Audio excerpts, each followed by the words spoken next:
बिस्मिल्लाहिर्रहमानिर्रहीम। आज हम एक बहुत अहम मसले को समझेंगे, इसका हल देखेंगे। इस मसले का हल क्या है?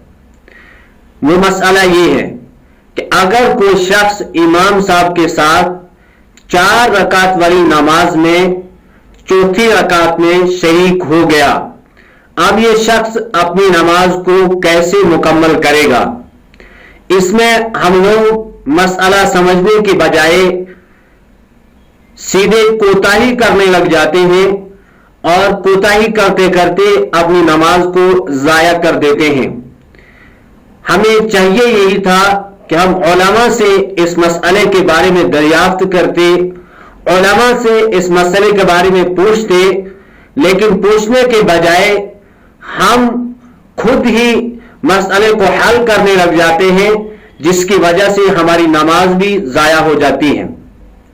तो इस मसले का हल ये है कि अगर कोई शख्स इमाम साहब के साथ चौथी रकात में शरीक हो गया, मसलन इमाम साहब ने 3 रकातें मुकम्मल की हैं, अब इमाम साहब चौथी रकात पढ़ा रहे हैं। अब कोई शख्स बाहर से आया और वो इमाम साहब के साथ नमाज में शरीक हो गया। अब ये शख्स इमाम साहब की सलाम फेरने के बाद किस तरीके से बाकी नमाज को अदा करेगा, ये समझना बहुत ही ज्यादा जरूरी है। जो हजरात नमाज पढ़ते हैं वो इसकी अहमियत समझ सकते हैं कि इस मसले का समझना कितना जरूरी है। हम क्या करते हैं, हम ये कहते हैं इमाम साहब सलाम फेर देता है तो उसके बाद हम अपनी रकात जो है पढ़ते हैं, पहली रकात, उसको पहली रकात मानते हैं और सीधे खड़े हो जाते हैं। हालांकि ऐसा मसला नहीं है। तो इसमें 2 बातों का ख्याल रखना है। नंबर 1 तअदाद रकात, नंबर 2 क़िराअत रकात।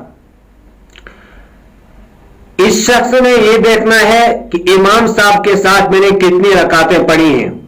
तो इस शख्स ने इमाम साहब के साथ 1 रकात पढ़ी है। अब तअदाद के अतबार से इसकी पहली रकात हुई। अब जो ये दूसरी रकात पढ़ेगा, जो इसकी पहली रकात होगी, वो तअदाद के अतबार से दूसरी मानी जाएगी। अब ये शख्स उस दूसरी रकात में बैठेगा, सीधे खड़े नहीं हो जाएगा, क्योंकि तअदाद के अतबार से ये इसकी दूसरी रकात है और पहली रकात इसकी इमाम साहब के साथ हो चुकी है।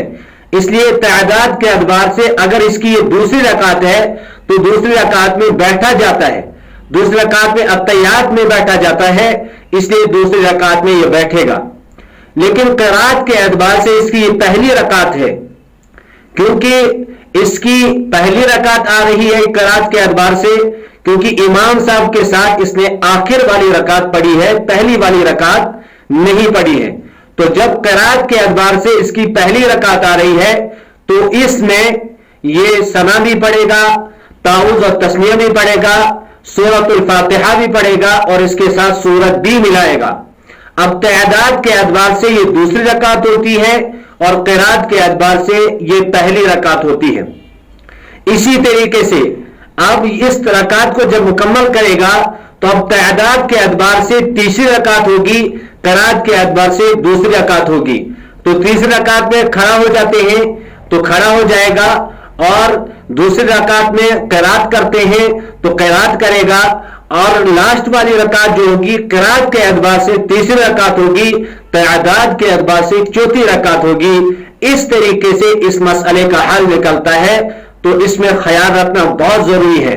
तो अब शॉर्टकट में खुलासे कलाम ये समझ लीजिए कि इमाम साहब के सलाम फेरने के बाद इसकी जो पहली रकात होगी वो तअदाद के एतबार से दूसरी रकात होगी, उसमें वो अत्तहियात में बैठेगा, उसमें वो तशहुद में बैठेगा, और क़िराअत के एतबार से इसकी पहली रकात होगी, क्योंकि इसने अभी तक किसी रकात में क़िराअत नहीं की है। तो क़िराअत के एतबार से पहली, तअदाद के एतबार से दूसरी, तशहुद में बैठेगा, और तीसरी तअदाद के एतबार से जो तीसरी होगी, क़िराअत के एतबार से वो दूसरी होगी। इसी तरीके से अपनी नमाज को